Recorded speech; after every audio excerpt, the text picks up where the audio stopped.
I'm standing here in one of the most beautiful places in the whole Four Corners region. From here, I can see the city of Farmington, New Mexico, and I'm overlooking the San Juan River. Behind me is Shiprock. I am a product of northwestern New Mexico. My dad is of Hispanic descent and my mom is full-blood Navajo. I was born in Shiprock, lived in Bloomfield, and then during my elementary years, moved to Farmington. San Juan County is home. As a kid, I heard the gospel for the first time from my Sunday school teacher. She told us about the perfect life of Christ, his death, and his resurrection. After hearing that night, I made a profession of faith, but it wasn't until my teen years that my relationship with God really took off. And it took off through my constant Bible reading for the first time in my life. I read the book of Romans and it transformed me. During my college and seminary training, I sensed a real burden for church planting. And for church planting specifically here, I wanted nothing more than to return back home to northwestern New Mexico. And I began to pray desperately for God to bring me back home. Through God's providence, He has circumstantially arranged to make a church plant possible right here in my hometown in a place that desperately needs the light of the gospel. Northwest New Mexico is a melting pot. Ethnically, white, Hispanic, and Navajo cultures blend in a beautiful diversity.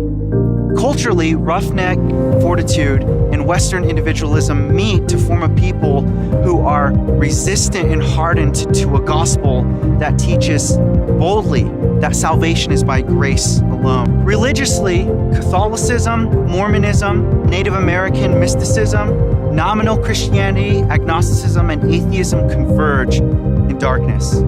59% of people living in San Juan County have no religious affiliations whatsoever.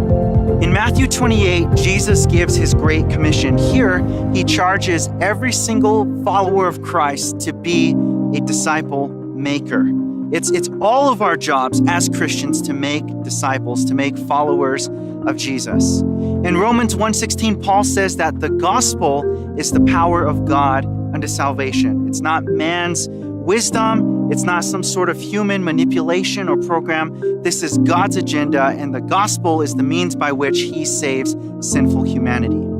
In Ephesians 3, Paul tells us that the church is the place where God's wisdom is made manifest to the world. We as Christians are called to make disciples, and as churches, we are called to plant churches. A church plant is the place here in this community where God's gospel wisdom will be manifestly seen. There are 3 ways in which you can participate with us in this new church plant. First, serve. Come up to this new church and minister alongside us in a place that desperately needs the light of the gospel. Second, give.